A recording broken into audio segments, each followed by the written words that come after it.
6 en punto de la tarde. Digo 6 y no digo 5 porque no estoy en Miami, estoy en Buenos Aires y ya les doy la bienvenida como todos los domingos. Hola Eduardo, hola Omar Hola a y, Hola, todos, hola. y ¿cómo enseguida va? vamos a saludar al invitado que tenemos hoy.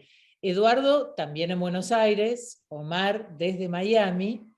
Y bueno, esta semana nos tocó compartir con Eduardo la Expo Real Estate que se hace habitualmente y después de la pandemia fue un evento muy importante porque se volvió a la presencialidad, ¿no, Eduardo? Así fue, después de casi 3 años sin tener eventos presenciales, en este 2022 caminamos por los pasillos del Hilton y visitando amigos, clientes, colegas y todos los que de alguna u otra manera también nos han seguido en estos años de pandemia a través de Zoom y de nuestras presentaciones y foros que se hicieron. Así que bien, muy contentos, ¿no, Mercedes? Sí, y prestamos especial atención a dos propuestas que había en la Expo Real Estate. Una tiene que ver con España, y se las vamos a contar en un próximo Zoom, y la otra tiene que ver con Orlando, y nos interesó muchísimo. ¿Por qué? Porque nuestros clientes siempre nos preguntan por Orlando como un lugar para invertir. Claro, la mayoría de los clientes visitan Orlando y se quedan deslumbrados, ¿no? Podríamos decir que es la gran ciudad turística de la Florida, y me atrevo a decir de Estados Unidos también, ¿por qué no? Y allí nos encontramos con nuestro colega Gustavo Blashman, que también es broker de Florida, y él nos habló de un proyecto súper interesante, y por eso esta tarde lo tenemos con nosotros. ¿Qué tal? Bienvenido, buenas tardes. Muchas gracias, Mercedes. Eduardo, gracias por tenerme presente. Gracias por Este, participar. es muy lindo poder contarles sobre algo que vengo trabajando desde ya hace un tiempito. Represento a un grupo de developers y hemos hecho algunas operaciones en Orlando y mucha gente pregunta por qué Orlando. Y como Mercedes dice, Orlando no es el destino turístico de la Florida o de los Estados Unidos. Yo creo que es uno de los principales destinos turísticos del mundo. Es cierto. Orlando tiene aproximadamente 80 millones de visitantes al año, según algunos datos estadísticos. Orlando tiene los parques de Universal y de Disney y muchas otras atracciones. Orlando tiene los centros de convenciones, hotelería para recibir muchísimos turistas. Orlando tiene universidades, Orlando tiene shoppings, y justo por eso es que elegimos Orlando como un destino de construcción para una propiedad que queda a 10 minutos del aeropuerto, a 20 minutos de Universal, a 30 de Disney, a 15 minutos de centros de convenciones y a 15 minutos de universidades. Entonces, cuando encontrás una propiedad estratégicamente ubicada en un centro de turismo tan fuerte, lo lógico es pensar, ¿qué vamos a construir? Hoteles sobran, casas y barrios cerrados sobran, proyectos de timeshare sobran, pero lo que está faltando es una propuesta de Airbnb donde el valor sea más razonable de lo que hasta ahora hemos visto. ¿Y qué quiero decir con más razonable que hemos visto? Yo he visto muchos proyectos de Airbnb donde hay vastas extensiones de terreno, donde se hacen apartamentos a veces un poquito más grandes de lo necesario para Airbnb, y donde el costo está muy por encima de los $500 el pie cuadrado. Entonces, con el developer miramos un poquito cuál era la necesidad de la plaza. Y la necesidad de la plaza era buscar una propiedad donde podamos construir apartamentos eficientes, con amenidades absolutamente imprescindibles y necesarias, como una piscina para cada parte del proyecto, y donde los gastos no se coman la rentabilidad. Y así es como nació la idea de Commander 2. El Commander 2, que está en pre-lanzamiento, porque estamos recién en la etapa de due diligence de todos lo que es el estudio de suelos y aprobación de planos y anteproyecto, será lanzado probablemente para principios de octubre. Y lo que tiene de interesante es que el precio de lanzamiento, la lista 0 Friends and Family, está estipulada en el orden de los $330.000 por un apartamento de aproximadamente 70 metros o 780 pies cuadrados, lo cual nos pone aproximadamente en $425 el pie cuadrado, más el equipamiento, que estamos calculando va a tener un costo de $20.000. Con lo cual, con $350 tenés un apartamento totalmente terminado y equipado. El developer se basa en información estadística para hacer un cálculo de ocupación, y la ocupación que calcula está en el orden de un 85 a un 90% de ocupación anual en función de los datos de AirDNA del código postal del proyecto. Con esa ocupación, el valor de ingreso va a estar apenas llegando casi a los $60.000. Y sumados los gastos generales, incluyendo un mantenimiento, una administración que va a estar opcional para el cliente, con un costo de un 25%, contando luz, internet, reservas, gastos de mantenimiento, todo el gasto en conjunto va a estar en el orden de los $32.000, si no estoy equivocado. No, perdón. Espera que lo tengo acá, tengo mi cheat sheet, así que lo voy a leer para poder darles la información correcta. El gasto va a estar en el orden de los... Perdón, después de gastos, el ingreso quedaría en el orden de los $32.000. Es decir, el gasto va a estar en el orden de los $28.000, incluyendo el 25% de administración, incluyendo los property taxes, incluyendo las licencias, el seguro y el HOA. El HOA estamos proyectando $3.000 al año, porque no hay grandes amenidades. Hay que tener presente de que la gente viene a los parques, viene de turismo, viene a tener una conferencia, y que le queda poco tiempo. Entonces, cuando uno prepara un proyecto con mucho gasto fijo, lo que está cediendo es rentabilidad. Entonces, si vos tenés un proyecto que sus ingresos están en el orden de los $59.500 y tu gasto está en el orden de los 30, y tu ingreso neto después de gastos está en el orden de los $32.000,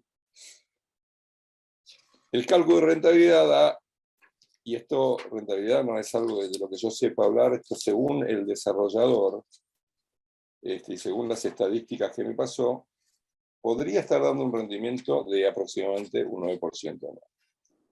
Ahora bien, esto es un proyecto si lo compras en efectivo. Cuando vos tenés este tipo de proyectos, muchas veces la gente al final del proyecto busca financiación. Y si la financiación la conseguís por debajo del valor estimado de rentabilidad, tenés un spread entre lo que tomás y lo que te rinde, que aumenta esa rentabilidad. Nosotros como brokers por lo general no hablamos de rentabilidad, yo también estoy en Argentina, pero los números están a la vista, me los presentó el desarrollador y los puedo compartir con ustedes, les puedo mandar el PDF cuando estemos listos para lanzar el proyecto, como para que todo esté un poquito más verificado. Pero en principio suena como una propuesta muy atractiva aún para mí. Y yo soy de los muy escépticos, donde no creo demasiado en las propuestas atractivas, pero como entiendo que es una unidad eficiente, con un gasto eficiente, creo que los números pueden funcionar muy bien para aquel comprador que quiere tener algo afuera y que quiere que se lo administren y que le dé un cash flow positivo. Sin hablar tanto de números, creo que esto cumple todas esas condiciones. ¿Alguna pregunta, Omar, Eduardo? Sí, Gustavo, bueno, un placer tenerte con nosotros y en realidad es muy interesante porque esto nos amplía un poco el espectro para nuestros oyentes, para nuestros clientes que nos siguen y salimos un poco del área más famosa para los inversores que es Miami y alrededores, ¿no? La pregunta con respecto a lo que se llama Airbnb, que en realidad es llamado short term, es la renta día a día de una propiedad. Orlando podemos decir que es una ciudad Airbnb friendly por el momento. ¿Por qué te pregunto esto? Porque en Miami alrededores las restricciones en los edificios e incluso en las ciudades son cada vez mayores con respecto a los emprendimientos para poder alquilar día a día. Bueno, todos sabemos que Orlando tuvo sus picos y sus valles. Y en los años 2007 al 2009 Orlando sufrió, como cualquier otra ciudad, una caída de precios. Pero en aquel entonces las plataformas de alquiler temporal no existían. Y lo que creo que es importante recalcar es que también existen, la industria del turismo para Orlando creció exponencialmente y que las tierras se fueron consumiendo también exponencialmente. Y que en todos los terrenos existe lo que se llama la zonificación. Lo que carece Miami Beach y lo que carece en ciertas zonas en el sureste de la Florida es la zonificación adecuada para construir un proyecto Airbnb. Y lo que escasea también muchísimo es la tierra. Entonces, la tierra tiene un costo altísimo, lo cual lleva a que los costos de construcción y de proyectos en la zona de Hollywood o de Miami Beach sean tan exuberantes que los números no cierran, pero ni que los ates con chicle y plasticola. O sea, no hay forma de que al final del día, después de los gastos, los impuestos, los taxes, el impuesto al turismo, el impuesto de esto y el impuesto del otro, te rinda con un cash flow de este tipo. En Orlando, son proyectos rentables, claro. Claro. En Orlando lo que te dan es una zonificación que te permite hacer un proyecto de Airbnb o no. Te presente turismo, te permite hacer turismo, te permite hacer alquileres de corto plazo o no. Y lo que sucede es que aquí encontramos una propiedad a un valor que nos permite salir agresivamente a un precio donde al comprador los números le cierren para alquiler de corto plazo. Ahora bien, ¿por qué alquiler de corto plazo? Porque estadísticamente el alquiler de corto plazo te permite tener un ingreso, y te voy a decir los valores de alquileres que estoy mirando. Acá tengo en el mes de agosto alquileres a $156 la noche, en un apartamento de 2 dormitorios, 2 baños y den. Eso significa que pueden dormir hasta 6 personas. 6 personas, cuando vos comparás eso con alquileres de hotel, estás tomando de 2 a 3 habitaciones. Te puedo asegurar que 2 o 3 habitaciones cuestan mucho más que el monto del alquiler diario de un departamento de 2 dormitorios más den, para 6 personas donde también tenés la cocina, con lo cual te ahorrás la cena afuera, ¿verdad? Entonces, esto en el mes de agosto. En el mes de diciembre, que es alta temporada, el alquiler sube a 200. Entonces, la diferencia entre Orlando y la zona del sureste de la Florida, que te hablo de Miami, Broward, Palm Beach, es que Orlando está preparado para un caudal de turismo que solamente la industria hotelera no puede cubrir. En cambio, por ejemplo, tenés muchísimas comunidades que se han vendido desde hace varios años que permiten el alquiler de corto plazo. Pero fue hace 5 años que recientemente se identificó estas herramientas, que no es solamente Airbnb, porque yo no quiero usar la marca de otro.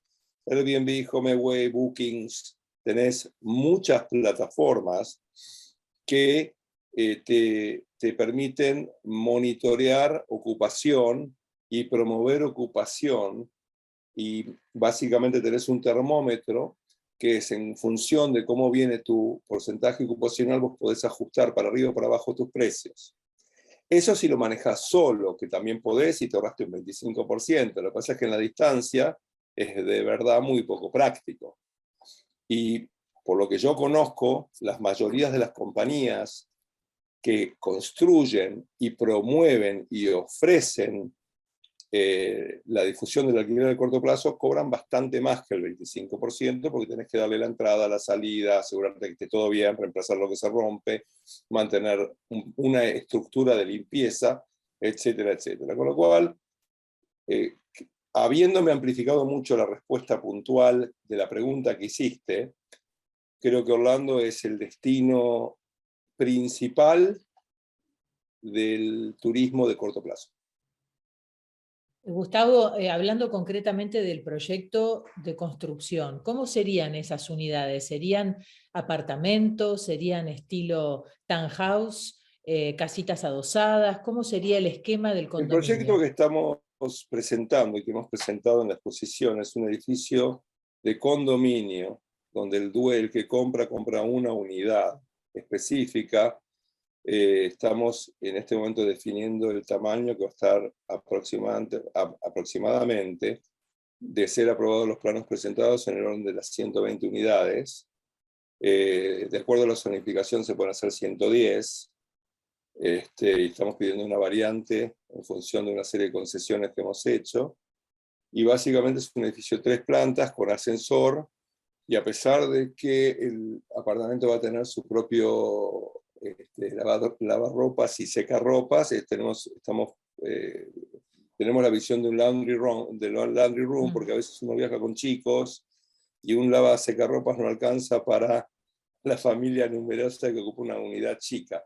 Las unidades, como lo dije antes, van a estar en el orden de los 70 metros y básicamente van a estar totalmente equipadas. El equipamiento se ofrece como un gasto adicional, porque hay gente que puede comprarlo y dice, no, yo no quiero hacer Airbnb y yo no quiero alquilarlo y es mi condominio, o sea, yo con mi condominio hago lo que quiero. Pero digamos que lo más práctico y lo más lógico y probablemente hasta lo más rentable sea darle el uso al apartamento de alquiler vacacional. Pero el propietario podría tener la chance de separarse un par de semanas al año como para usarlo con su familia también. Absolutamente. Uh-huh. Absolutamente. Lo que pasa es que esto es como, yo muchas veces lo hablo con algunos amigos y clientes, si tu casa está bien alquilada, andate al hotel que te guste. Claro. Porque tu casa, la que llamás tu casa no es tu casa, es un negocio. Entonces, ¿para qué quitarle ocupación o limitar la ocupación del negocio cuando podés ir al hotel de a la vuelta o pegado al parque? Y sí, te gastás unos pesos más, pero no haces una disrupción de una estrategia de renta, ¿entendés? Correcto. Eduardo. Una pregunta, sí, Gustavo, por favor. Desde Miami se está construyendo el Brightline, la línea de trenes de una supuesta alta velocidad, que Sí. actualmente llega hasta West Palm Beach. Se está construyendo actualmente una estación en Aventura y tendrá como destino final Orlando. ¿Cómo ve la incidencia de ese tren en el flujo de pasajeros hacia Orlando, que ya de por sí actualmente, y como bien dice, es muy grande? Y a mí me encanta tu pregunta, porque el Brightline va a tener varios puntos de conexión. Y acá no hay que olvidar que hemos sufrido un castigo brutal con el aumento de la gasolina. Y un viaje a Orlando de ida y un viaje de vuelta son 2 tanques que son aproximadamente, según qué auto tengas, entre $100 y $150 o más.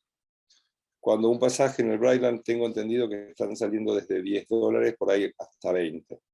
Entonces depende de la cantidad de gente que vaya. Yo creo que el Brightline va a ser, para mí que hago operaciones en Orlando, yo me lo tomo en Aventura, me bajo en la estación que queda al lado del aeropuerto y sin tener que manejar, sin tener que estar distraído, sin tener que estar expuesto a un accidente, pudiendo moverme en el tren, creo que es una ventaja extraordinaria. Y con menos Y creo tiempo que de va lo a que tener tardaría en auto. ¿Cómo? Y con menos tiempo de lo que tardaría manejando. Sí, por un lado sí, por otro lado la practicidad de tener un auto, pero te alquilás un auto en Orlando como si nada, o sea, en realidad es... Ujú. Y por otro Sí, lado, sí. muchos de nosotros tenemos leases, y si viajás a Orlando una vez por mes, créeme que el lease, al final del lease te gastaste $8.000 como si fuera nada. Entonces, mucho depende del usuario, pero yo creo que el tren va a aumentar la facilidad del viaje a Orlando ampliamente. No te olvides que el aeropuerto de Orlando es uno de los más ocupados de los Estados Unidos. La gente de Canadá viaja a Orlando, la gente de Argentina viaja a Orlando directo, la gente de todo el mundo viaja a Orlando directo. O sea, vos querés ir a un destino que está en las major airlines, es el aeropuerto de Orlando. Entonces, pero muchas veces viajas a través de Palm Beach, o a través de Boca, o a través de Miami. Te subís al tren y fuiste, y en vez de alquilarte en el aeropuerto de Miami, que probablemente te cueste más caro, te alquilaste en el aeropuerto de Orlando. El tren va a caer justo en el aeropuerto de Orlando. El destino de Orlando está justo dentro del aeropuerto, que es a 10 minutos de proyecto. Así que va a ayudar también al proyecto. Yo creo que sí, pero también tenés que pensar que no solo los turistas van a Miami.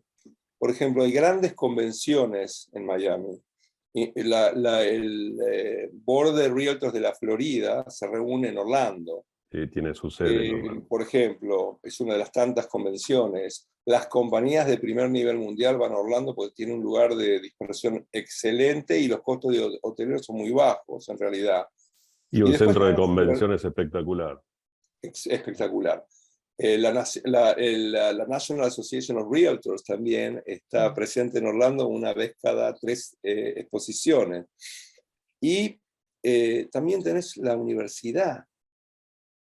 Entonces tenés una universidad, a ver, yo he ido a visitar a hijos míos a Georgia Tech, he ido a visitar a hijos míos a Tallahassee, no tuve ninguno en Orlando, pero qué lindo es poder tener un lugar al cual decís, entro online, es nuevo, está cerca, y encima puedo ir en tren.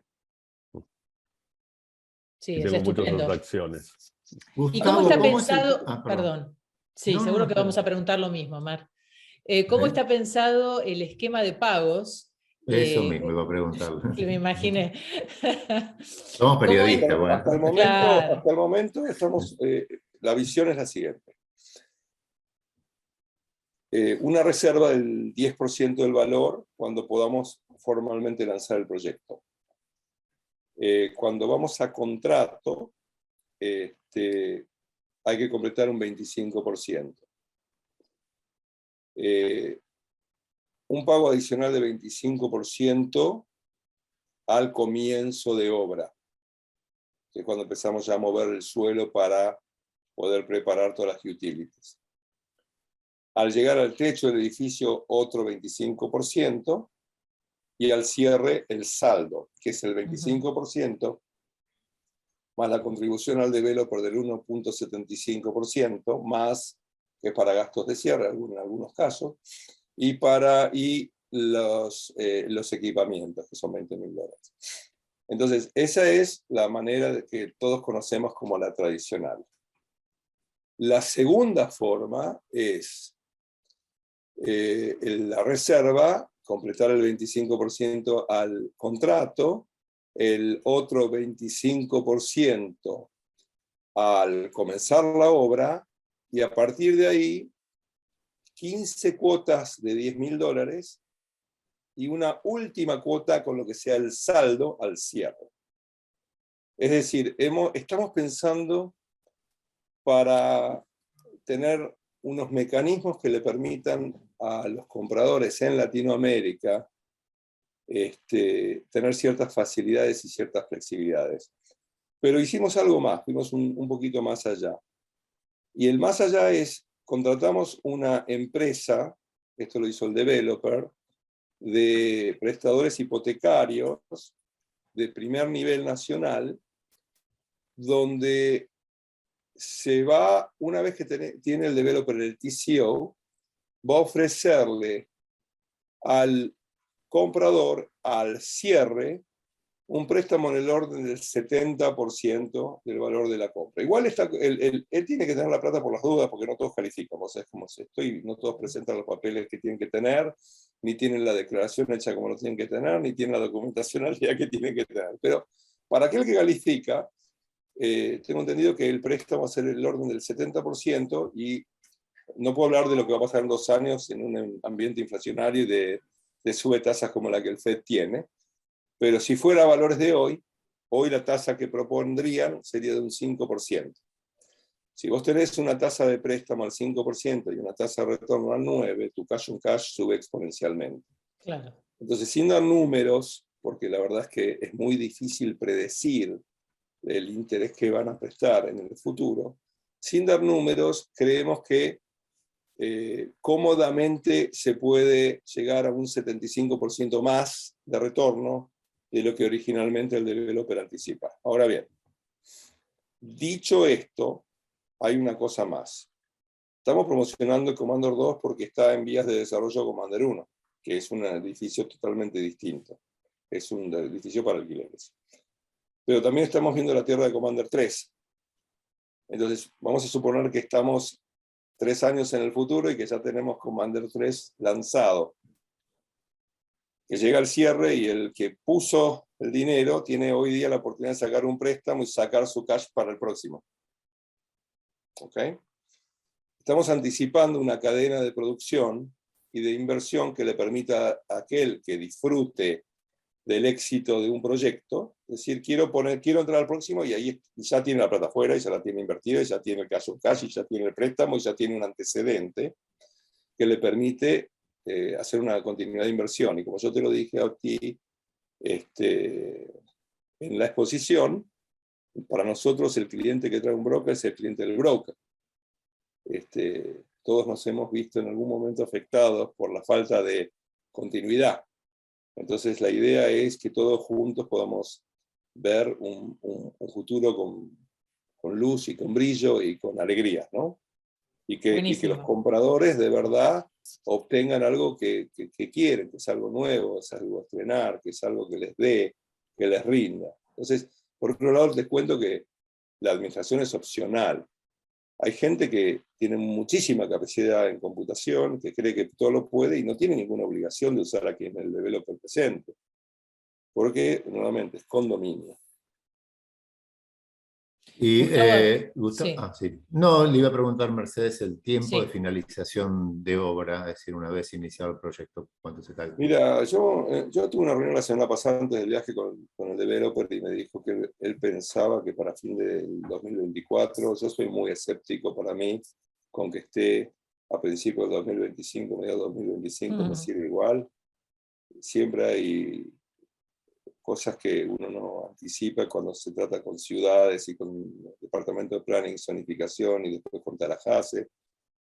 Hay muchas cosas que uno no anticipa. Entonces, según los papeles que el developer me dijo, es fin del 2024, según mi visión es principio del 2025. Gustavo, un gusto haberte tenido hoy domingo, y obviamente vamos a tener seguramente preguntas de nuestros oyentes que te trasladaremos en los próximos días para darle respuesta a cada uno de ellos. Va a ser un placer poder darle la respuesta a la medida de mis posibilidades, y la verdad que es un honor poder participar con colegas profesionales en una presentación donde me siento muy cómodo, porque soy, como les decía, yo vendí la tierra de Commander 1, vendí la tierra de Commander 2, y tuve la oportunidad de trabajar con muchos clientes que hacen Airbnb, y por lo general les digo que hay mucha satisfacción cuando cuentan que no solo se les valorizó el bien, sino que la rentabilidad superó sus propias expectativas, porque nosotros podemos querer y podemos proponer, y después viene la realidad y nos da el golpe de realidad, que puede ser, a veces es alegre, a veces no tanto. A veces Así que el cachetazo. muchísimas gracias por darme esta oportunidad. Muchísimas gracias. Gracias, Gustavo. Te pido me mandes el videíto de la porción de mi Sí, claro, para por que supuesto. por lo menos lo tengo en mis récords. Muchas gracias. Así va a ser. Gracias. Chau, Me chau. retiro Hasta y luego. hasta pronto. Cómo no, y Gracias, nosotros Gustavo. seguimos Sí, con por otros supuesto. temas Gracias. que teníamos previstos. Saludos. Bueno, se fue Gustavo y ahora sí seguimos con otros temas que habíamos pensado para este domingo. Vos siempre, Eduardo, haces mucho hincapié en esto de aprender y a veces desaprender y volver a aprender cosas. Porque para ser inversor hay que estar preparado, hay que educarse, hay que tener educación financiera y aprender sobre real estate. No es solamente delego todo en una empresa y yo no me desentiendo. A veces es muy importante saber cómo se hacen las cosas, por qué se hacen así. Cuando uno invierte en un país totalmente diferente al país de donde viene uno, tiene que ponerse a investigar y analizar, ¿no? Y para eso estamos nosotros, para acompañar en este camino a nuestros clientes, ¿no, Eduardo?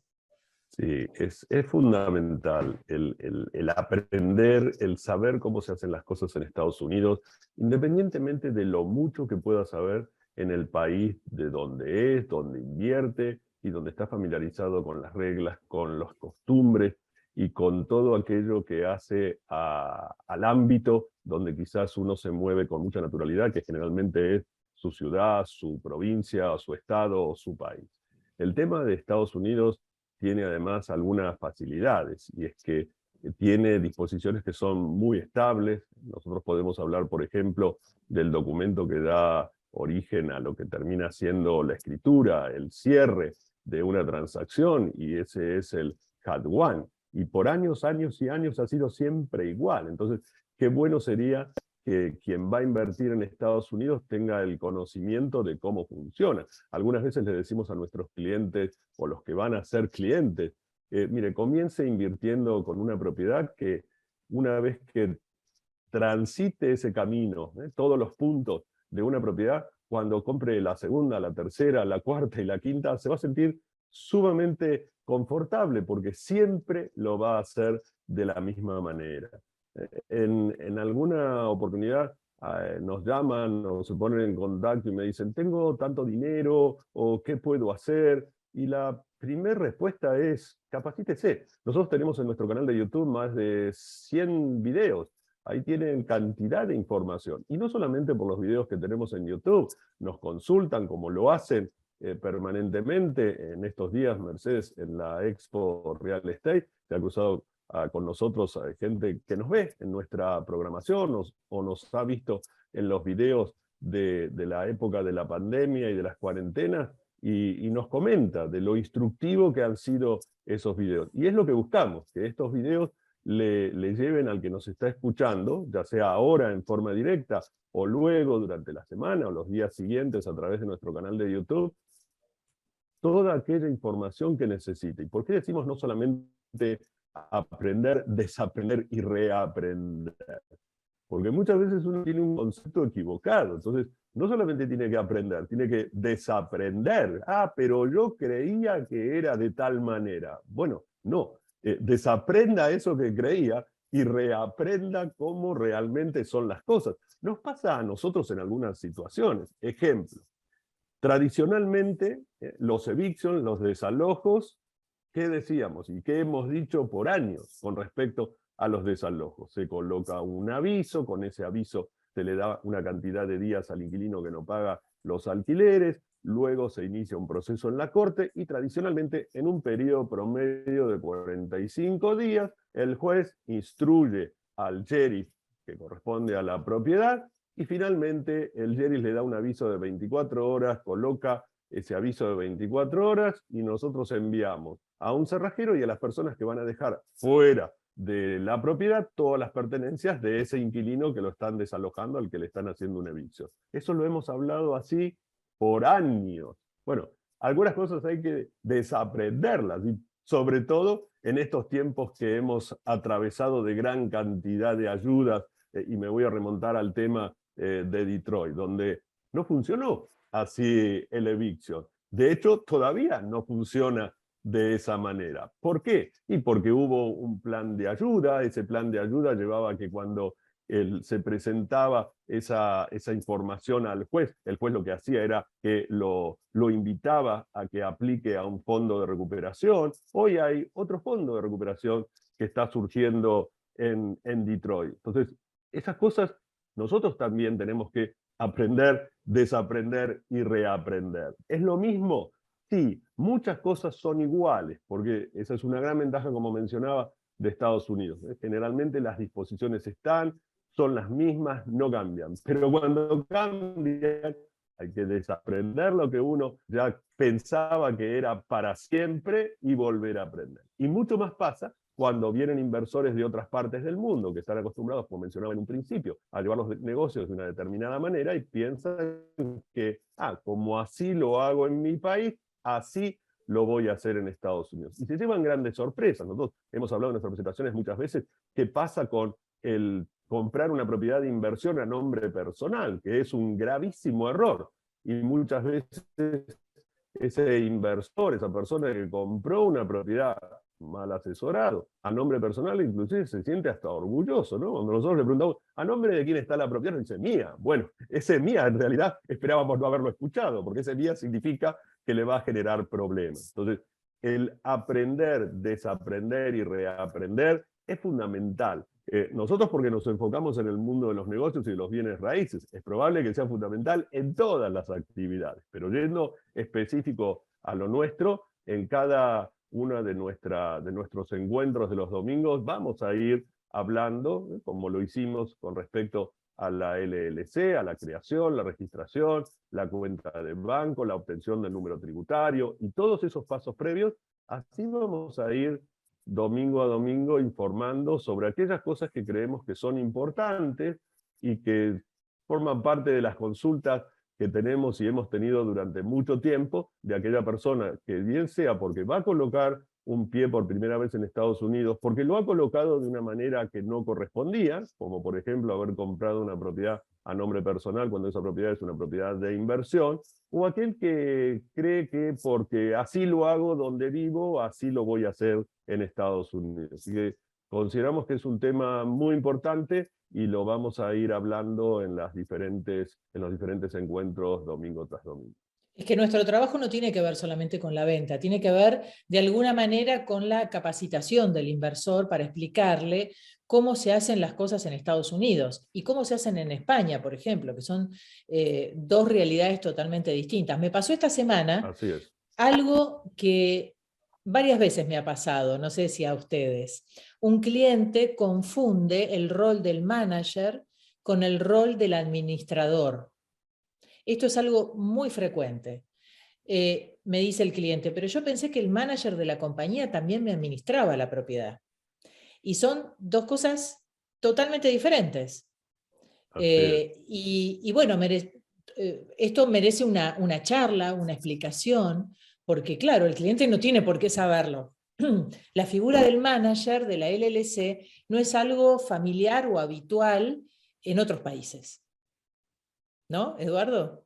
¿Te ha pasado alguna vez, Omar? ¿También te pasó alguna vez la confusión esta? Sí. Muchas veces. Es una confusión que existe, porque claro, uno dice, soy el manager de la sociedad. Y para el que lo escucha, si no está familiarizado con la terminología y con la forma como se trabaja en Estados Unidos, claro, cree que es el manager de todo, de la sociedad, de la propiedad, que se va a ocupar de todo bajo la misma figura. Y definitivamente son dos cuestiones diferentes. Una cosa es, como bien estabas diciendo, y nosotros lo explicamos en la creación de las sociedades, que es ser el manager, el gerente de la sociedad, y que es ser el administrador de la propiedad. Claro, la palabra sigue siendo la misma, es el manager, pero son dos figuras muy diferentes y que así lo tiene que entender el inversor y aquel que compra una propiedad o que constituye una sociedad en Estados Unidos y nos designa, por ejemplo, como manager. Seguramente, Omar, te habrá tocado tener que explicar a algún cliente cómo son las cosas en Estados Unidos, porque no son muy familiares, ¿no? Todo el tiempo. Por ejemplo, el tema de las escrituras. Hay muchos clientes que te dicen, ¿y dónde está la escritura? Claro, están acostumbrados a esa carpeta con un montón de papeles que teníamos en nuestros países, ¿no? Me parece sumamente interesante la explicación que dio Eduardo, es sumamente instructiva para todos. Yo creo que esto tiene que ver en principio con la calidad del agente de bienes raíces que te toque como cliente. Un agente de bienes raíces, como vos bien lo decís, no es alguien que va a pretender que compres la propiedad que a ti te gusta porque la viste por internet y quiere de alguna manera cumplir con tus deseos. Es aquel que está dispuesto a charlar con el cliente, a educarlo, porque esta es una industria muy en permanente movimiento, muy cambiante todo el tiempo. Cambian las reglamentaciones, cambia el mercado, cambian los precios, cambian las zonificaciones.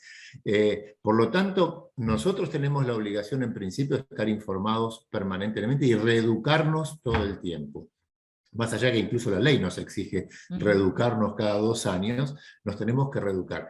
Pero sí, yendo al punto que vos ibas principalmente, todo el tiempo nos toca hacerles entender a los clientes que el proceso de una compra de una propiedad o de una inversión inmobiliaria de real estate por primera vez requiere de un proceso de aprendizaje.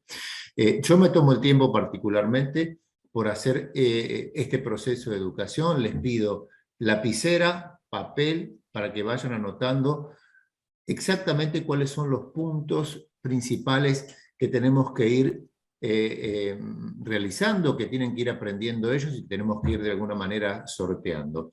Y al principio, Mercedes, esto puede llegar a ser hasta un poco antipático con el cliente, porque el cliente te llama y te dice, mire, vi en internet este departamento que me encanta, está cerca de la playa, y uno le dice, bueno, señor, yo tengo que hacer una serie de preguntas para ver cuánto usted sabe de cómo invertir en Estados Unidos, y de alguna manera es como le estamos no desinflando su ilusión, lo estamos educando y le estamos diciendo vamos por parte. Es muy interesante que usted pueda ver cómo funciona el mercado, pero aquí hay cosas que tenemos que saberlas desde el principio que usted seguramente no las sabe. ¿Para qué? Para que ordenadamente podamos cumplir con todo este proceso de la manera más eficiente para usted como cliente y también para nosotros como agentes de bienes raíces. Y se empieza con cosas fundamentales. Muchas veces, lo que vos decías, el tema de la escritura. La gente piensa que aquí en el estado de la Florida las escrituras son hojas y hojas de un documento que uno tiene que revisar, y no es así. El más famoso de los documentos, que se llama el Warranty Deed, con el que se hacen la mayor cantidad de escrituraciones, ustedes lo sabemos, es una hoja que creo que tiene media carilla, en la cual hay una serie de datos básicos. ¿Por qué es esto? Porque las propiedades son de registro público, y uno en el registro público es donde va y busca toda la información. Pero también tenemos que explicarle que los contratos de compra-venta, a diferencia de otros países de Latinoamérica, sí son diferentes. El contrato de compra-venta, que es el primer documento que con el cual uno interactúa con el vendedor, entre vendedor y comprador, que se llama ASIS, que es lo que se va a convertir luego en el contrato de compra-venta, sí es un documento de muchas páginas, y que a veces hay que tomar, a veces no, por lo general hay que tomarse el tiempo para explicarle al cliente de qué se trata, porque es un documento con decenas y decenas de cláusulas, que para nosotros que estamos en la industria, muchas veces es sencillo llenarlo. ¿Por qué? Porque por lo general es muy similar, pero imagínense una inversión de Latinoamérica que se encuentra con un contrato de, creo que 18 páginas, 19 páginas aproximadamente. Y en inglés. En inglés, completamente, Claro. con decenas de cláusulas que no entiende absolutamente de qué se trata. Por lo tanto, el proceso de inversión es un proceso básico de educación, no solamente un proceso comercial. Y si usted no tiene un agente de bienes raíces dispuesto a hacer esto, a ver, antenas preparadas, porque es muy, muy importante que sí le expliquen paso por paso de qué se trata cada elemento que compone la transacción y la compra de una unidad o una propiedad aquí en Estados Unidos. Son las 7 menos cuarto. Eduardo, tenemos unos minutos finales, tenemos preguntas, respuestas. Vamos a hacer un pequeño comentario sobre la Expo y luego pasamos a ver sí, cómo no. las preguntas que podamos tener. Hoy, cuando iniciamos esta presentación, lo mencionaba. Estamos aquí en Buenos Aires, aprovechamos que se hizo la Expo Real Estate en el Hilton, que durante 2 días estuvimos en la misma, nos permitió reencontrarnos con clientes, con amigos, con colegas, y participar en las actividades de este evento, que ya es una tradición en el mundo de los bienes raíces en Argentina, y que cubre no solamente Argentina, porque en verdad tiene una llegada a toda Latinoamérica y fuera de Latinoamérica también.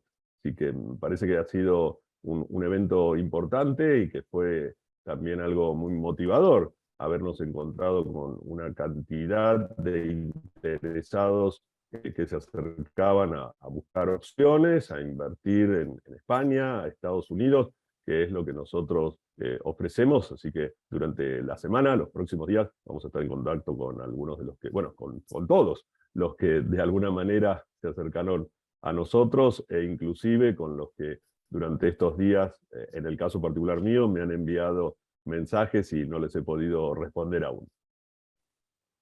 Mercedes, Sí, mira, no, me llegó justo por WhatsApp una sí. pregunta de uno de nuestros participantes que pide si en algún momento podemos explicar cómo es el proceso de la transferencia de los fondos, a qué cuenta van los fondos.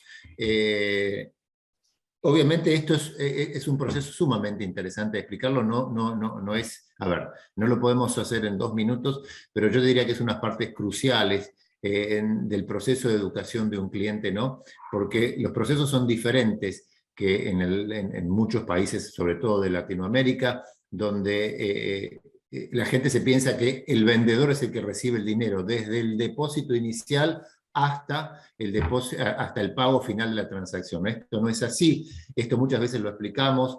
Aquí los notarios no hacen los cierres de las transacciones, sino las hacen abogados, que se llaman abogados de títulos, porque la compañía, lo que sería la escribanía o la empresa de notarización en otros países, sí. Acá en realidad está compuesta por estudios de abogados dedicados exclusivamente a esas transacciones, con una cuenta especial que se llama cuenta escrow, donde van a ir esos depósitos, y que es una cuenta que tiene características muy especiales, incluso de seguridad, ¿no?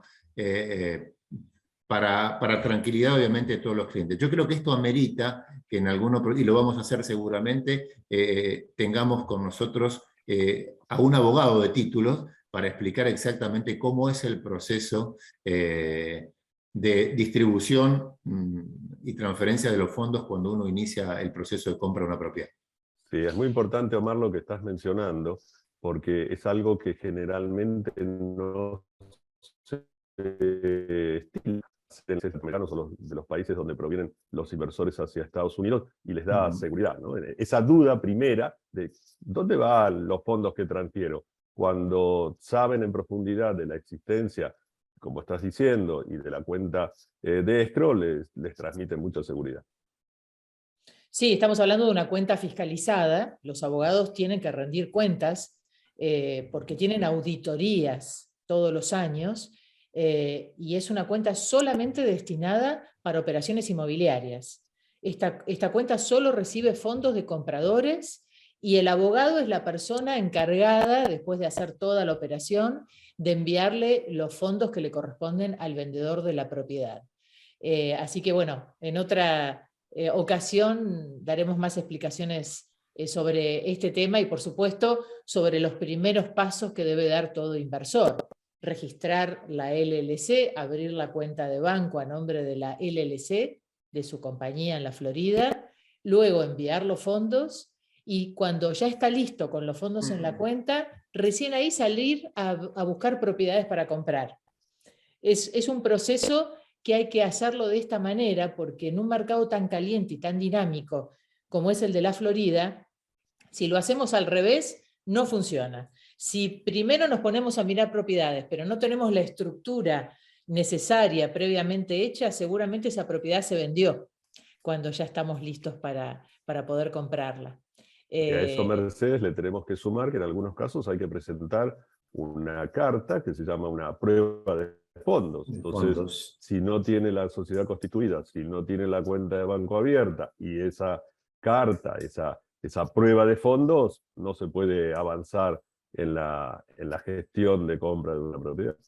Eduardo, y esto que vos mencionás, yo lo estoy viendo en los últimos tiempos, se está incrementando este requisito por parte de los vendedores. Porque obviamente al haber tantos compradores dispuestos, incluso están pidiendo la prueba de fondos para ir a visitar una unidad. Sí. Claro, ni siquiera te la muestran. Ni si es siquiera claro. no te muestran la propiedad si uno no envía primero la prueba de fondos. Es decir, no quieren perder el tiempo. ¿Por qué? Porque No, hay muchos compradores. Y nos pasa frecuentemente con Omar que hasta para mostrar la propiedad te piden la oferta. Primero tenés que hacer la oferta. Sí, sí. Como al hacer la oferta uno tiene un periodo de inspección en el cual se puede retirar de la operación si es que no le gusta la propiedad, hacer una oferta tiene la posibilidad de salirse. Entonces no es que una persona va a comprar a ciegas una propiedad. Se hace la oferta, se ve la propiedad, se hace la inspección de la propiedad y ahí toma la decisión si sigue adelante o no. Es todo distinto que en otros países. Sin ningún costo, ¿no? Sin ningún costo, claro. Saber al que nos escucha que eso no tiene ningún costo para él. Y ningún riesgo también. Así que, bueno, sobre todos estos puntos seguiremos hablando en próximas emisiones de nuestro encuentro de los domingos. ¿Les parece? Así es. Así es, hay mucho, es muy amplio todo, pero es sumamente Gracias interesante. a todos los que participaron, gracias Omar, gracias Mercedes, Gracias. Y nos reencontramos Eduardo, el próximo domingo. Antes que te vayas, ¿por qué no pones nuestros números de teléfono? Así recibimos las consultas. Vamos a colocarlos aquí, así tienen la forma de contactarnos. Aquí están.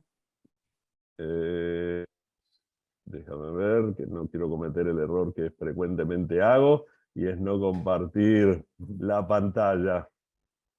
Creo que está ahora allí, ¿no? Ahí estamos, ahora sí. Ahora sí, ahí está Muy bien. el número al que se pueden contactar por WhatsApp, tanto de Omar como Mercedes, y estamos disponibles durante el tiempo que lo requieran para poder contactarnos, hablar, coordinar y capacitar en todo lo que necesite el inversor en esos primeros pasos y por supuesto en los que siguen.